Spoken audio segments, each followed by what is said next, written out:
All right, here we go. Take one. I love my country and what this country stands for. I truly appreciate what I have today. In 2002, when my journey into this recovery began, I would never have imagined that what I have today was even possible in having. And becoming who I am was even someone that I would ever be able to find. I am at peace with things, and I believe it probably stems from my ability to just roll with the punches. I appreciate the freedom that I have, but freedom does not come free. And freedom, it requires sacrifice. For those that don't feel that you have all of the freedom that you desire all of the time, think about this quote. And I read this from a sergeant in the military, and he said to the recruits in boot camp, he said, think of it as you temporarily giving up some of your freedoms so that others can have theirs. What are you sacrificing? John F. Kennedy, whether you like him or not, in his inaugural address, he inspired people to see the importance of civic action and public service.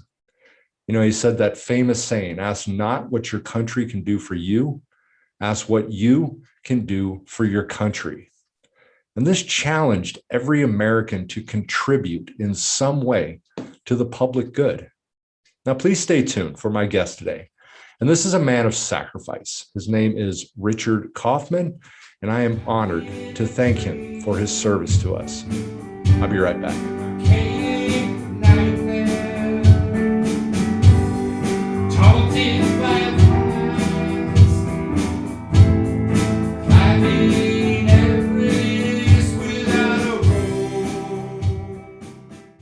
Hey, this is Eric McCoy, and everybody should know what we're doing, which is getting high while clean. Memorial Day was about a week ago, where we honor the men and women who died while serving in the United States military. Just for informative purpose, it was actually originally known as Decoration Day, and it originated in the years following the Civil War and became an official federal holiday in 1971. The military should have a place in all of our hearts. In November, we have Veterans Day, where we celebrate those that have and are fighting for our freedom. But, it's really discouraging as so many Americans, I believe, take this for granted. During my tumultuous teenage years, I had an epiphany to join the military because I really had no goals, no vision for my life at all. And I was actually traveling from Oregon back to California with some friends, and the other group that I was with had mechanical failure in their 1960s Volkswagen bus. And I was approached by some naval recruiters, but I blew them off. Now, once I reached California, I decided that I was going to do it. And my father was a radio man on a destroyer during the Cuban Missile Crisis in 1962. And I wanted to join the Navy. And it didn't work out the way that I hoped, because at the time they were very picky on who could join. And having been arrested 5 times by the age that I was at, active duty was not possible. Now, my recruiter told me that once I finished boot camp in Great Lakes, Illinois, in my school, and I joined the CBs, the construction battalions, which was in Port Hueneme, California, that I could request active duty at that point. So I did, but he was wrong. My military career was very short-lived.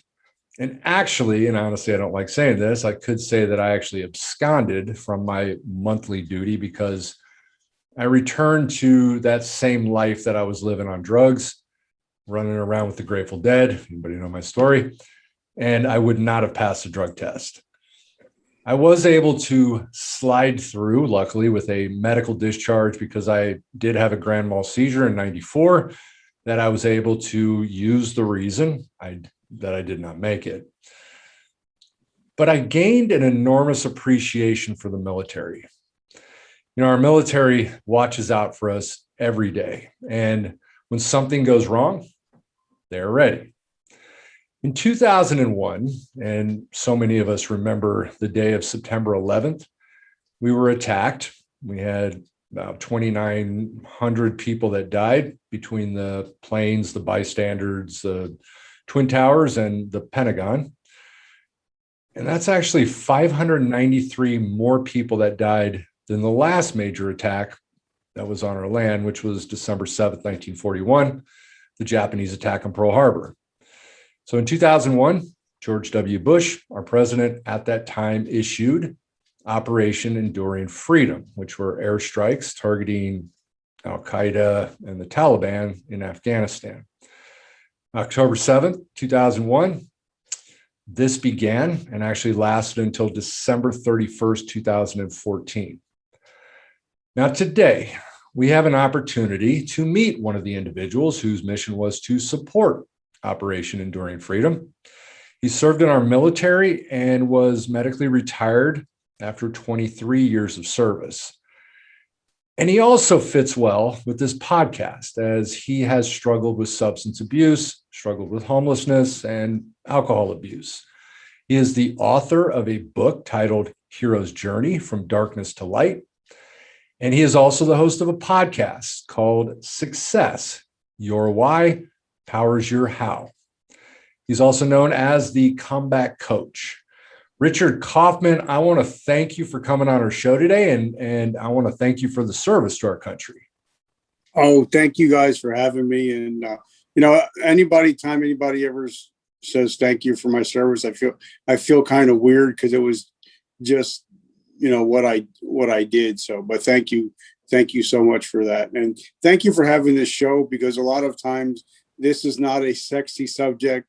This is not one of those motivational subjects, and sometimes we get really deep on what we talk about. So thank you for having the guts to have a show like this. Yeah, you kind of touched on it in the very beginning. If we can just help one person, Yeah. And I think but I do want to start real quick, and I want to ask you a question. And, the name of your podcast, Success, Your Why Powers Your How. Now, I want to say I read that at first, and I had to actually think about it for a minute to actually make sense to me. Tell me a little bit, what's that name mean for you? Well, I got two podcasts now. Now I have that podcast, and I have my podcast is called Vertical Momentum, and we're actually in the top 5 podcasts in the world right now, top 5%. But I started it because I was listening to a friend of mine's podcast. His name is Ed Milet, and he has millions of followers. And I just heard him say that saying. And then I thought to myself, it's like, once you figure out your why, everything else will come to you. But if you never figure out your why, you'll never get a chance to figure out your how. And that's how it all came about. Yeah, because it all begins with motivation, right? Yeah. I mean, if you don't have a reason to do something, like when we were getting high, we had that motivation to get high. So, we did it. And then eventually we got motivation to get clean. But if we never figured out why we wanted to get clean, we would never stay clean. Yeah, absolutely. Now, you got on your shirt, and I also read you're pushing the Today I Decide campaign.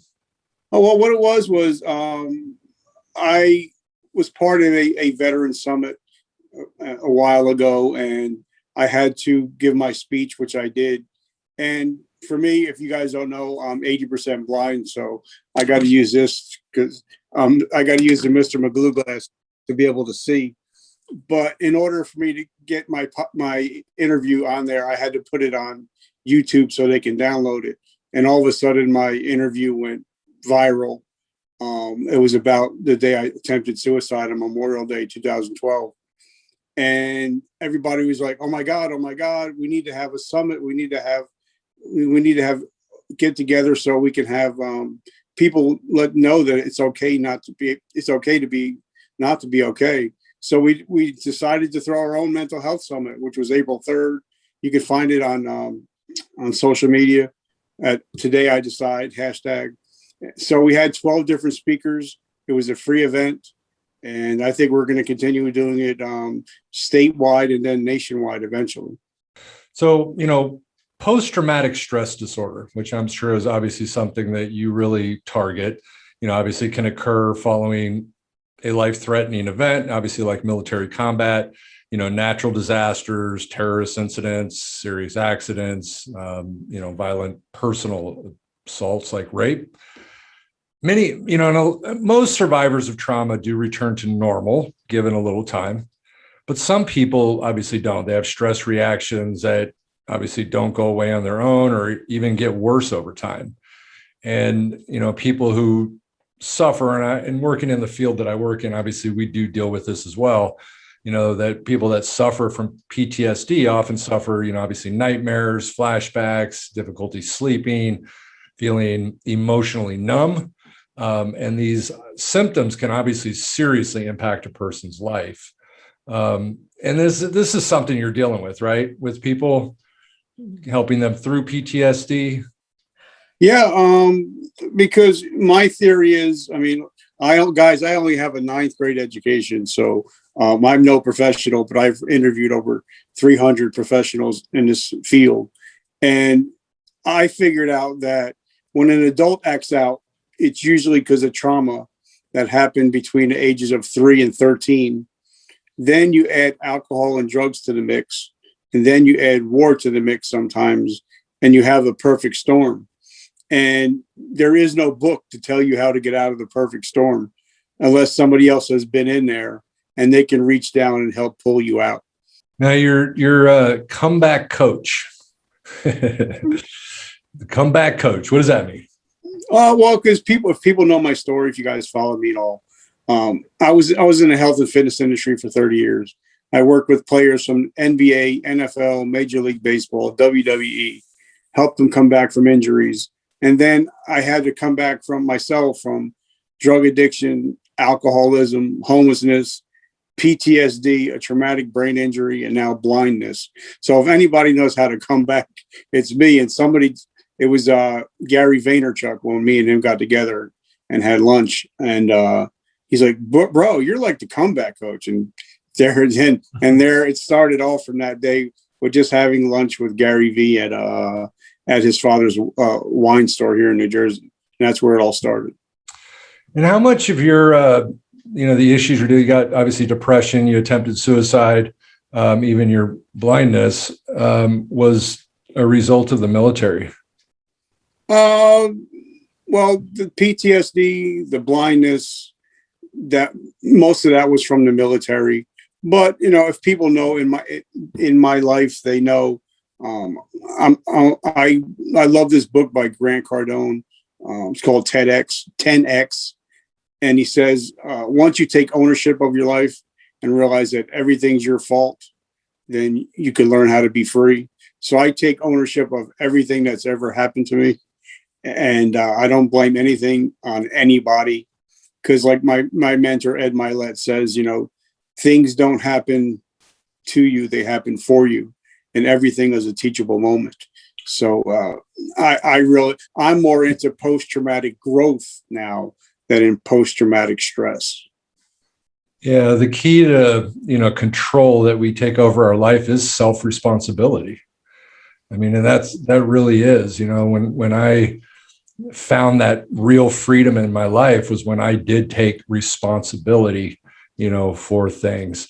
I wanted to ask you a question. I was thinking about this. If we go back to the Vietnam War, right, and the Vietnam War claimed the lives of more than 58,000 Americans and wounded more than 150,000. And for the men that served in Vietnam and they survived, they had a lot of horrors coming home. Right? Some say they were insulted, they were spit on. Vietnam vets were met with none of the respect and the praise of, even the sacrifice that was bestowed upon World War II, what we call the greatest generation, right? And, as that war kind of went on and became obviously increasingly hopeless, the military personnel, put through this kind of revolving door of service, came to represent something obviously a lot of Americans would rather not accept, which was defeat. Obviously we lost that war. It was probably the first major lost war abroad in American history. And obviously all of that stuff changed. Obviously when we had, the Gulf War, there was big celebrations, the successful campaigns but one of the things that really transpired obviously during the Vietnam War was obviously very, very poor benefits for the vets. And what does that look like today? I mean, have we seen a drastic change in that, or is there still a lot of, I guess, disservice to our military? Well, I mean, honestly, like as you were alluding to earlier, we were talking about 9/11. The 9/11 was the day that my whole life changed and my whole trajectory of my life changed. But where we're sitting right now, I'm actually overlooking where the Twin Towers once stood. So it's very close to home. But, in New Jersey, like I said, where I'm from, the healthcare system, the VA, has been very, very good to me. I don't have any complaints the way they treated me. But you go to certain VAs, a couple of years ago, there were veterans actually committing suicide in the parking lots of the VAs. But I think now, I mean, and I don't get political, so I'm not going to go there. But now I think in the last 5-6 years, things are getting better. There's more money, more funding being going to the VA, and more VAs are starting to hire more veterans. Because a veteran like me and you, we could sit and talk. We can go out for a cup of coffee, and we can just shoot the shit, no matter what branches we were in. We have something in common, and a lot of vets will only open up to another vet. So I think that's where the changes will happen when they start hiring more veterans, because more veteran will open up more to another veteran. Just like an alcoholic, like when we go to a step meeting or we go to a speaker meeting, we feel free. We feel like we're home. Same thing when you go to a VA and you're actually sitting down talking to another vet. Your guard goes down and you can just talk open and honestly. So I think things are on the up, I think. Now, your substance abuse, that began when you were in the military? No, I had my first drink at 12, full-blown alcoholic by the age of 13. And when I joined the military, I was an alcoholic already. And then since I found out that they couldn't catch you on a urinalysis for taking LSD or acid, I became an acid head for 2.5 years after that. So not only did I become an alcoholic, but I was a drug addict. And that's what they eventually kicked me out for being an addict and alcoholic. And that was, you had served 2 years, right? Yep, 2.5 years from 86 to 88 until my Uncle Sam decided he didn't want me as a nephew and he booted my ass out. And then you joined the National Guard, right? Yeah, because I got into some legal problems. I was looking at 5 years for grand larceny, but my parents and my aunt and uncle came to my rescue and bailed me out and all that stuff. And my uncle made a smart ass comment. He said, "You know what? I knew you would never be a military man. You don't have what it takes." And it kind of just ate at me. It ate at me and ate at me. And then when I got sober, like I said, in 89, I decided I wanted to get back in the military. So I had to jump through a whole bunch of hoops. And I did get back in the military in 90 or 91. It's been so long. And I got back in the National Guard, and I was due to be thrown out again. I wasn't drinking, but I was still, I was a dry drunk. I just wasn't drinking. And they were going to throw me out for the second time at the end of September 11th, September 2001. But September 11th came and it changed my whole trajectory of my life. So.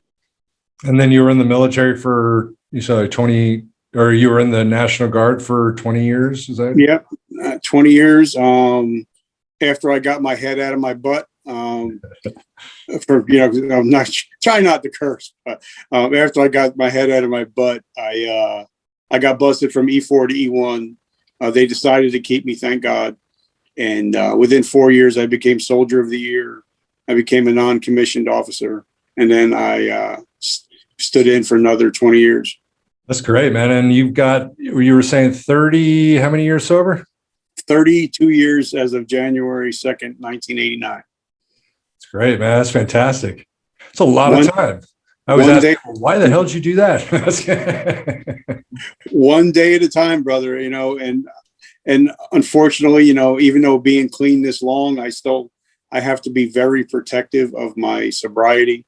Like I even have to be careful with, if I go out and order a salad, because a lot of them has a red wine vinegar in it or something like that. So I just try to be very careful of everything that I put in my mouth and things that I talk about. Like I have my own show and everybody's trying to get me to sell their CBD products. And I'm like, can't do it. I can't. I don't, if I don't believe in something, I can't sell it. And if I don't use it, I can't sell it. So I'm turning down a lot of opportunities because, if all of a sudden, here I am 32 years, I've been everywhere and on stages talking. And now all of a sudden I show up wearing a pot leaf hat and a shirt, people are going to be like, did he just go off the rails? So I got to worry about everything that I get involved with. Yeah, it might send the wrong message. And, and you never know who's watching you. Somebody might be struggling and they'd be like, oh, if it's okay for him, it's okay for me, and then they go down the wrong path. And I don't want to leave anybody down the wrong path. You bring up a great point that, and I do talk to clients about this too. I mean, just the being very careful of what you take. I mean, I think it's huge. I tell clients too, if you go see a doctor, make sure you know exactly what you're taking. Well, I had surgery on my eye and I go in and I tell, listen, I'm an addict. I said, I can't have any painkillers. I don't want.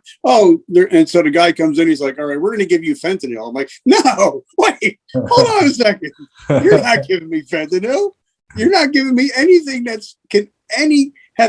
I'm not going back to day one. I'm not going back to 32 years because you do something stupid. So you got to even be careful when you're having surgeries and stuff like that. Yes. Yep. I've seen people, go in and get, dental surgeries and they get on Vicodin and they're gone like that. Or like my cousin, God bless her heart, she'll make me a separate salad. She'll make sure that she'll put stuff that I can have on the side because she knows that there's certain things that I can't have. And what do you do for your recovery? You a 12-step program? 12-step programs. I found I'm on Clubhouse, so they have a lot of sober rooms, a lot of sober meetings. I used to go to a men's meeting here in New Jersey every Sunday for like 8 years, and then one day I just sat there and I looked around. I'm like, all right, all these guys are not drinking, but they ain't got jobs. They don't have a wife. They don't have a job, career. They're broke. And I'm like, they just don't drink. I'm like, life, there's got to be more to life than just not drinking. So I kind of only go back there once in a while because, what's the sense of, seeing all these old curmudgeon guys who just, I didn't drink today. Yeah, but you don't have a job. You don't have a house. You don't have a car. All you do is don't drink. So is life worth living if you just don't drink and do nothing else? Yeah, I kind of can relate to you a lot. I mean, I kind of went through the same thing with I don't personally go to the 12-step program, 12-step meetings. I did it for a long time. I mean, I worked the steps. I went to meetings. I was, a real part of the 12-step program.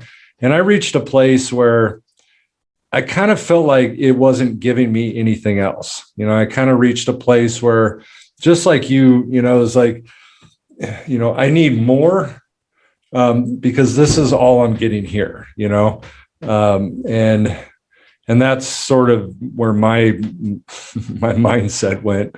But then, I tell people, if you're looking to get sober, you're looking to get clean, definitely go to 12-step meetings because not following the 12 steps led me out of my house. Following the 12 steps got me back into a new house. Mm-hmm.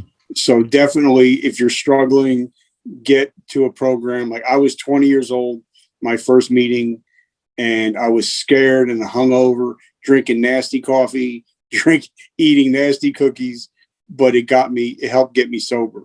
There's no better support group out there than the 12-step program. Yeah. It's everywhere. I mean, that's the real benefit behind it, is you can find it anywhere. You could be in Japan and you go to a meet, you wouldn't understand them, but you'd be in a meeting with your people, right? Then you got people that, for some reason they can't get out of their house or whatever. Now they got AA meetings on Zoom through, Clubhouse. So there's no reason not to. Like when we were drug addicts, if it was raining out, we would go to get our drugs. If it was snowing out, we were going to get our drugs. So you have to want it. You have to want to get clean as much as you used to want to get high, or else you're never going to get clean. Yeah, you kind of need to want to get sober a little more than you want to get high. Yeah. And I think that's a big part is, finding the thing that means more to you than that drug itself. Yeah. And a lot of it is mindset. That's what I've been studying a lot for the last 6 weeks. I was diving deep into changing your mindset, changing your habits, and changing your rituals. Because most people don't realize that everything that they do, 60% of the day is all done without you even thinking about it. It's all habit. So if you change your habits, you change your rituals, your life will change. Now I wanted to ask you on your blindness. So where did that come from? The first time, I guess I was backing up a Humvee, and it was a young private. I think it was his first drill, and it broke down, so I had to pull it off the road. And I was backing him up, and instead of him hitting the brakes, he hit the gas and ran over the whole right side of my body, ran over my head. And right at that moment, I had an ocular stroke in my left eye. So it went totally blind within 10 days. And then because of when I was young, and I quit drinking at such a young age. So I replaced alcohol with sugar, and I became a diabetic. And that's how the other eye was from diabetes. But now for some reason, they say God works, different ways. My good eye, my bad eye, somehow the retina got reattached, and now it's my good eye. So I'm able to see out of that a little bit more. I think with a couple more surgeries, I might be able to get back to maybe 50% vision. Yeah. Now people say, when they lose their sight or did you gain insight into other senses better? Oh, my hearing is great. That's why I found a passion interviewing people, because now I can, like when I interview somebody, I could just shut my eyes and I can hang on every word that they say. Like sometimes when I'm interviewing somebody, my mind will actually count the times that they say a certain word. So it's become that in tune to when I talk to people. So that's why I think I fell in love with interviewing people, because I get to actually listen. Because there's a difference between listening and hearing. Even in my marriage and my relationships, there's a difference between hearing your wife and actually putting your phone or your book down, looking her in the eyes and listening to your wife. Yeah, it's kind of the concept behind that active listening, where you really are engaged, you really listen, you catch the words that they're saying and the words they're not saying. Mm-hmm. And a lot of times, when you're like a podcaster, like I did 5 interviews so far today, and when you listening for the other person, you're not always thinking, what question am I going to ask? Because you're listening to what they're actually saying. That's why I was talking to the guy, he wrote the book, Echo and Ramadi. We just interviewed him today, and we were talking about how sometimes it's better to listen to a movie than watch a movie, because you'll get more out of the movie if you listen to it than if you actually watch it. Yeah, you kind of brought up the idea of, kind of changing the way you see things, like changing your perspective a little bit. Yeah. Which for me is something that is very, very important. So I wrote a book, titled Pain, Failure, and Misery Are the Stepping Stones to Success. And I have a whole chapter in there on, the idea of thinking for ourselves, and also, the idea of our perception. We don't describe the world we see the world that we describe. And I think that idea is so powerful, because how we view things and how we see things all come from our thoughts, all come from within us. Going back to responsibility, that my feelings, I'm responsible for my feelings. Like words don't hurt. It's the meanings that we put behind the things that people say that actually hurt us, and I like that. I like that idea because, it is really, especially for people that have drug problems or alcohol problems, they live in a kind of a fantasy world in a lot of ways. And, part of, I think, recovery is where we start to ground ourselves, that we start to, and one of the things I always love to talk about is living consciously, living with the respects of reality. This is real. Yeah, I definitely believe, somebody told me that self-awareness is an MFer, because once you become self-aware and you realize that everything from now on is your fault, then you have to change your mindset.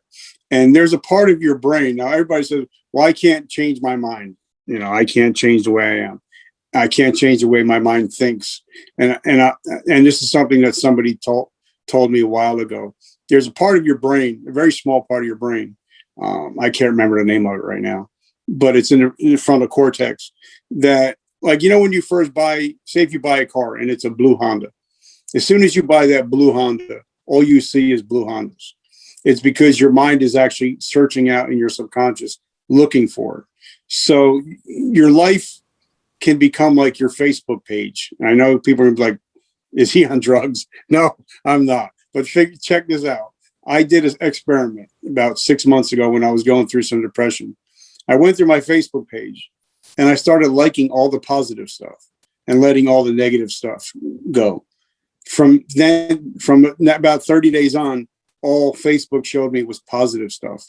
So that's like your brain. Once you start looking for positive stuff, that's all you're going to see is the positive. You're not going to see the negative because your mind is just like that Facebook algorithm. It shows you what you keep on constantly putting into it. Mm-hmm.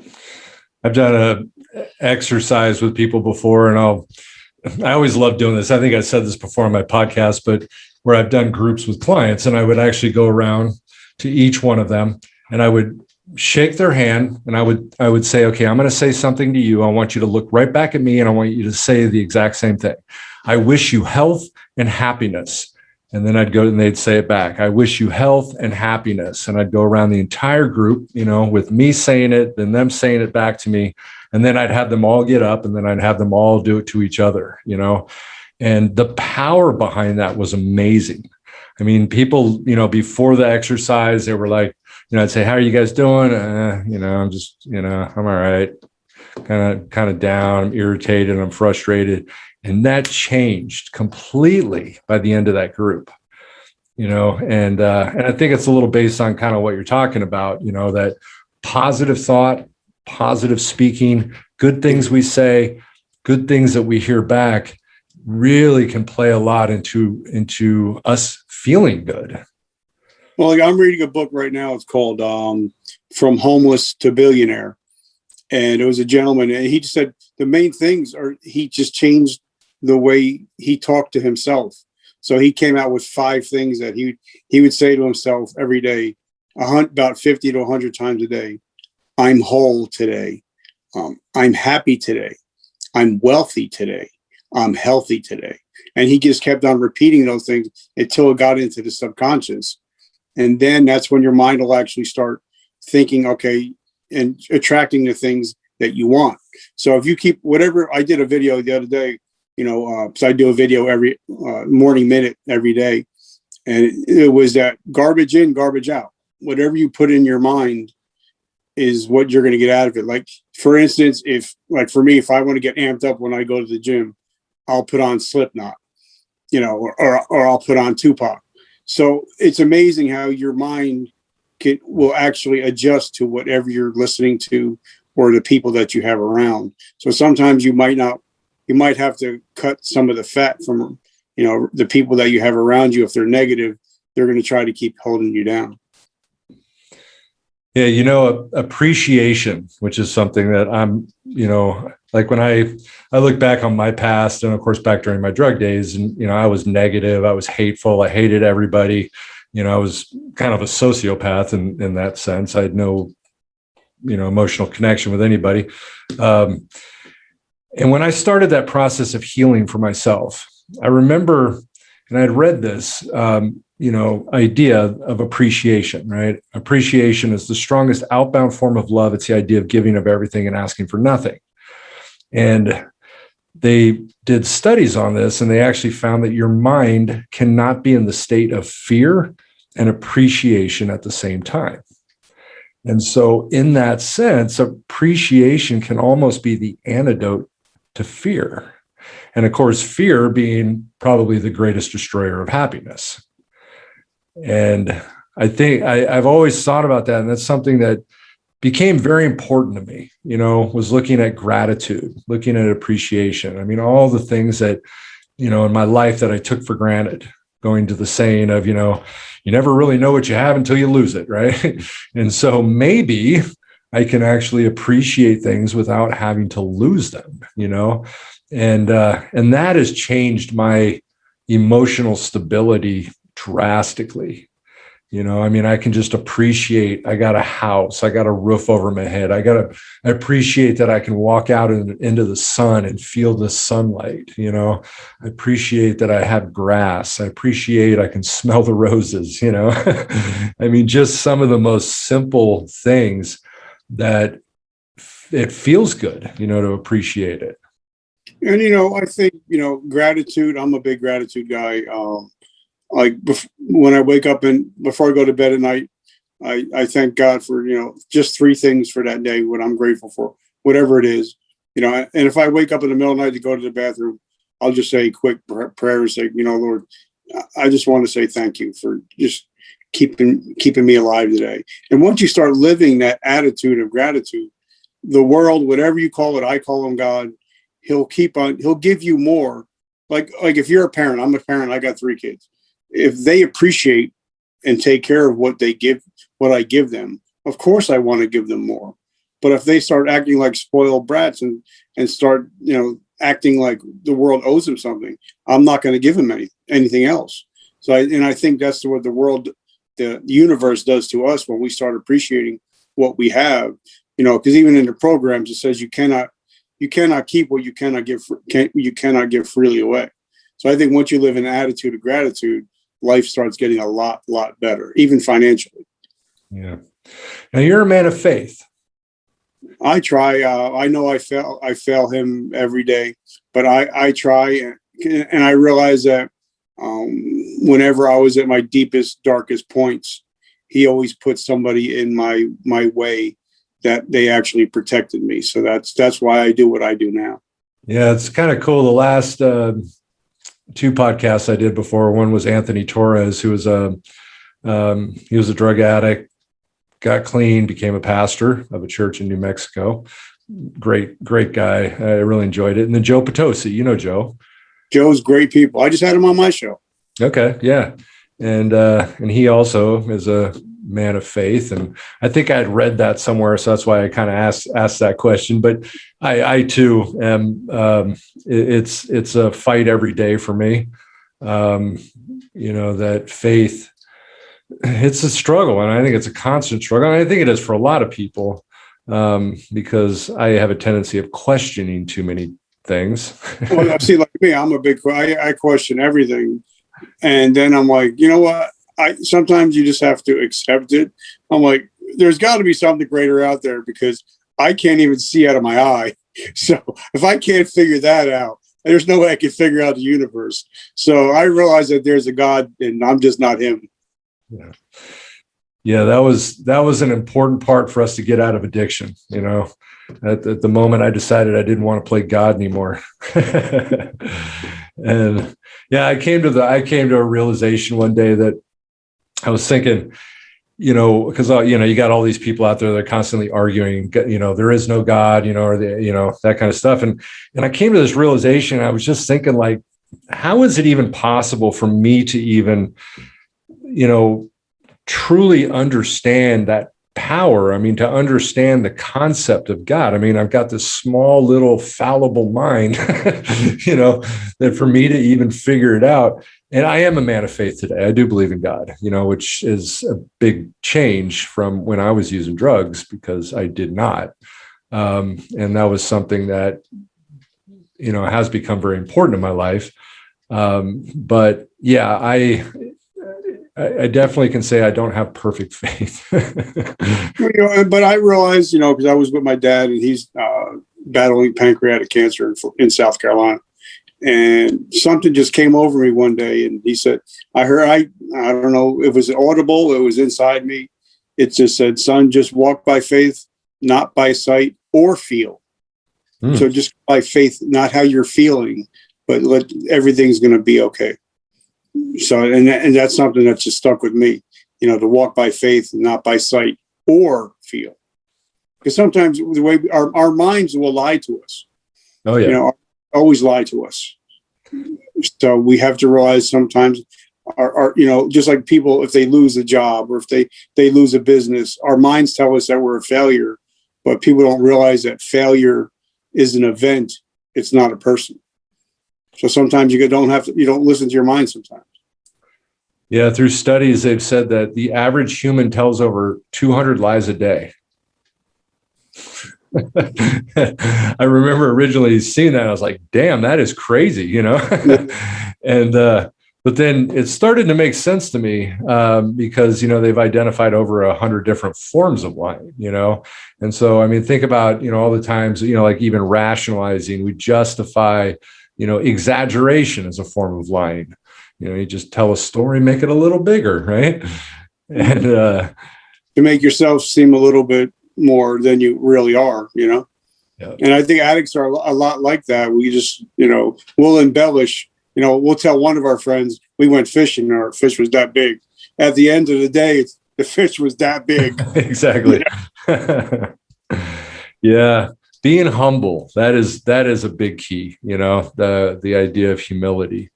And that's, something that I had to obviously work on a lot in my life, was that idea of humility. That's something that I work on a lot. I work on being humble, because a lot of people when I'm on podcasts, they always ask you to last, what else do you like to say to something? I always tell everybody, just stay humble and stay teachable. Do those two things and your life is, you can have an amazing life if you just do those two things and stay humble and stay teachable. Yeah, we all need to remain students. Yeah. That's one of my sayings too, is I'm a teacher, but I'm also a student. And a lot of people don't realize, I heard a statistic that like 50% of the people have never read a book after high school. Now, just think about the top CEOs in the world average 60 books reading a year. And they're the top earners in the world. So there's got to be something to it about learning. Yes. Once you stop learning is when you stop dying. And I believe that readers are leaders. Yeah, I like that. That's great.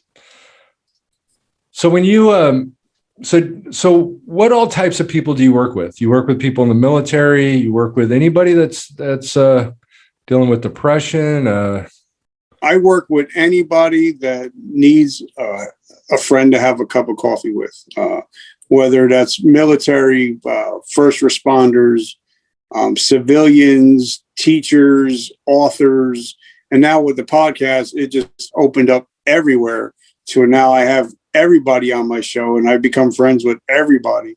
So anybody that needs help, and if I can't get you to help, because obviously like I said, I'm only a ninth grade dropout, but I've read over 5,000 books. So if I don't have an answer, I will get somebody for you that has the answer. I'm the guy that if you need somebody, I'm the guy that knows a guy. And that's what I pride myself on, is being that guy. Hey, call up Rich. if you need somebody, he'll find somebody for you. So that's what I do. I'm kind of like an intermediary in a lot of ways. Well, you've not only read 5,000, over 5,000, you've also written a book, right? Yeah, I've written a book. It just hit number one it was 2 weeks ago in substance abuse category. Great. What is so? What's the book? Is that a kind of an autobiography? It's called A Hero's Journey, which and I explained to it that I'm no hero. And how old are you?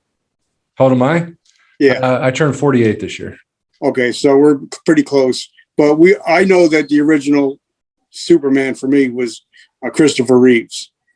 And he actually has the opening quote in the book that was given to me by his wife after he passed away about being a hero. So, and the reason why I got a lot of backlash for people that didn't read the book about the title, but when they read the book, they're like, okay, now I get it. Because I believe that the heroes were the people that ran into the buildings on 9/11 while everybody else was running away. That's what a true hero is. So, but it's about my story, and at the end of every chapter, it has a teaching point. But the last two chapters are what addiction looks like, not what you think it looks like, and what depression really is, and not what you think it is. So, as the last two chapters are very teaching for people that might have family members that are struggling with addiction, depression, and stuff like that. And it's only 99 cents, and 100% of the proceeds go to help veterans that are struggling with PTSD and depression. So I make no money off all the t-shirts. When we did our mental health summit, it was free. Nobody paid anything. So everything I do is all to give back and pay it forward. Now, your experience, you were Operation Enduring Freedom. Yep. After 2000, what were you involved with in that? That was when right around 2003 was when we started really shooting a lot of missiles and tomahawks into Afghanistan, and they were worried that they were going to terrorists were going to come on American soil and start attacking the military bases. So we were charged with making sure the military bases were safe. Everybody on base was safe, but we were also, it was called a quick reaction force, where if they called us, we would be ready to go anywhere in the world within 72 hours.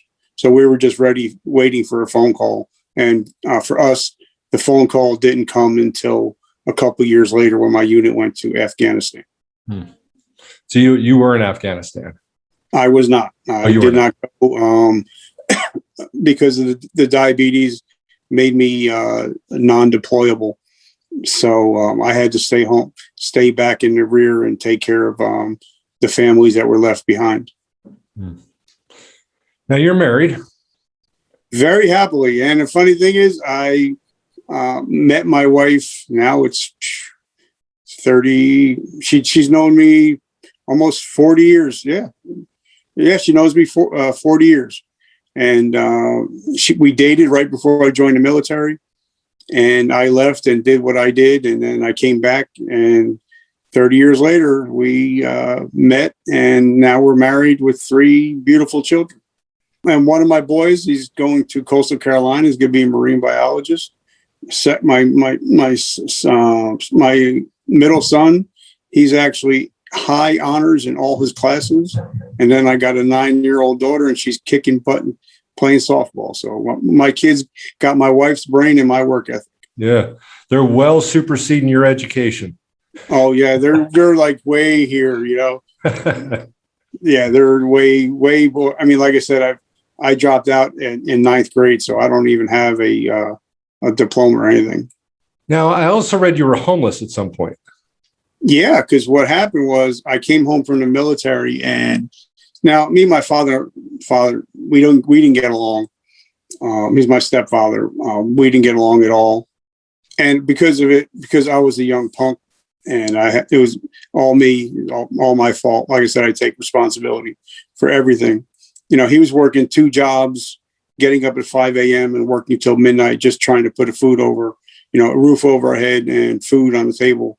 And here I am laying around all day, getting drunk and staying out till all hours of the night until he had enough and he threw my ass out.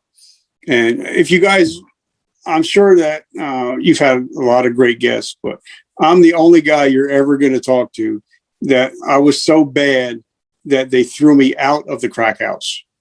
That's how bad I was. So I lived in my truck for about a year and a half. You had problem behavior. Oh, I was total opposite of what I am now. It was all about me. Anybody that I can screw over, anybody that I can take advantage of, that was me. I was the ultimate.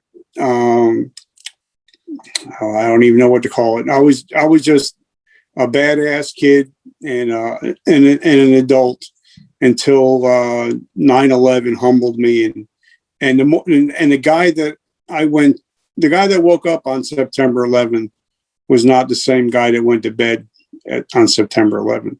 So that morning just changed my whole life and perspective and trajectory of my life. Going back to what I had said, before we kind of started here was, I want to thank you for your service, right? Now, we can redirect that, though. I want to thank you for your service. I want to thank you for what you do today, because, this is the stuff that I think is very, very important. We've got a lot of people here in the United States that are suffering. Suicide rate is just unbelievable. Overdose, with drug overdoses are just crazy. And so the service that you're providing today is I want to thank you for that. Thank you. And if you guys are watching this, I interviewed somebody they're in the mental health industry also. And they're saying that on average in the United States, children from the ages of 8 to 18 or 5,000 children a day are attempting suicide in the United States every day from ages of 8 to 18. So if they're sick, just think how bad the parents are.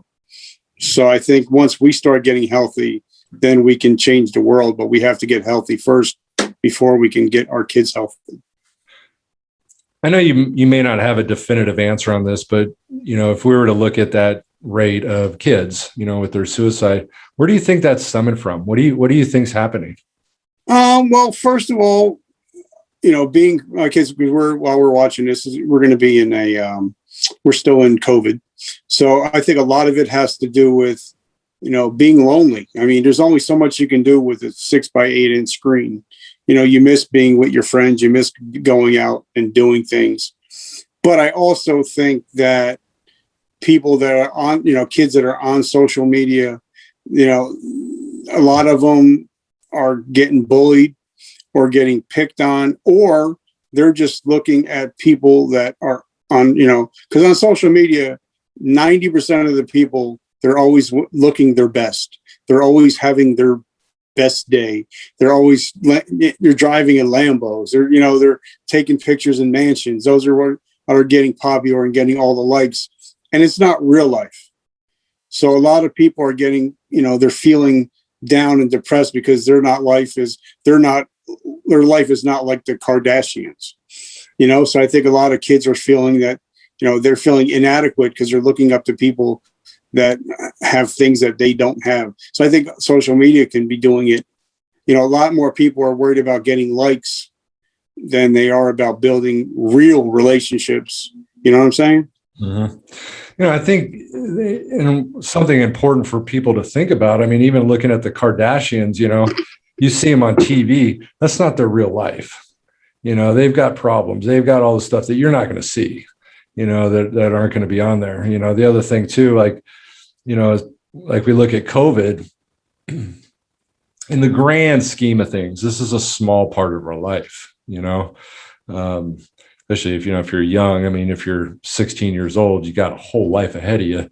It's just, we got to kind of figure out a way. The other thing I think is so important is, and especially you go back to the bullying and things, is self-esteem, teaching self-esteem, as, parents can obviously esteem their kids, when they're really young because they don't know how to do it themselves, but then teaching kids about self-esteem, learning to love ourselves, learning to care about ourselves, getting to that place where I don't care what people think about me. That's obviously a tough place to get to for young people.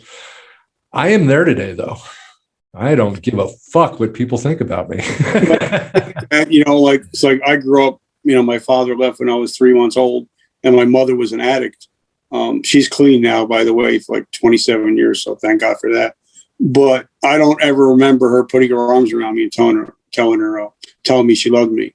So I think a lot of parents now, they should take that time to put their arms around their kids, let them know that they're loved and they're cared about.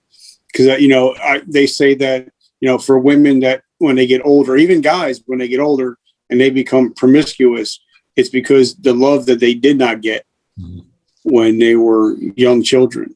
Even my boys, I still hug and kiss my boys, even though one is 18 and one is 16. They're still getting hugs and kisses from me just to let them know that they're loved and they're appreciated. And that's where the self-esteem comes from, is because once you know that you're loved and appreciated, then you don't have to go outside worrying so much about being loved and appreciated. I want to throw this at you real quick. Is there something that you want to talk about real quick that I haven't brought up? Obviously, you see me wearing a hat, and there's a reason for that. It's not because I'm going bald or anything like that. As a matter of fact, I just shaved my head. I looked like Patrick Swayze last week. But the reason why, I ask everybody, will you allow me to wear a hat on your show and talk about it? And if they say no, I won't even come on the show. I've actually turned down a top 5 podcast in the world because they wouldn't let me. And the reason why is about 6 years ago, when I started helping veterans and people struggling with PTSD, me and my wife went to go see American Sniper. And I don't know if you guys ever seen it. If you haven't, check it out. The gentleman's name was Chris Kyle. He was called the American Sniper. And I got so emotional in that movie theater. I got home. I got in touch with Chris Kyle's wife. I said, what your husband did really affected me. And I help people that are struggling with PTSD. And from now on, I'm going to wear a hat in honor of Chris, just to let people to talk about Chris's story. He got killed helping somebody that was struggling with PTSD. But it's more of a symbolism that there are people out there like myself, like you, like some of my friends. They're willing to give their life to help somebody else that's struggling with PTSD addiction. So that's why I wear the hat in honor of Chris. And that's why something that I talk about, that there's always somebody out there like me and you that are willing to help somebody else. If there's something you want to say to people out there that are struggling? Just don't give up. Make sure that, sometimes in recovery, the heaviest thing to do is pick up a telephone. If you want to get in touch with me, all my coaching is free. I don't charge anybody anything ever. Free. So just go if you want to find out, go to #TheComebackCoach, and it'll come up on all my social media, everything that I do. I want to thank you very much for doing this. I really appreciate this. This is my way of, paying it forward. So I'm thankful for you. Now I got to have you come on my show and talk about your book. Let's do it. And I want to thank everybody for tuning in to another episode of High Wall Clean. Keep getting high, but let's do it clean. Thanks.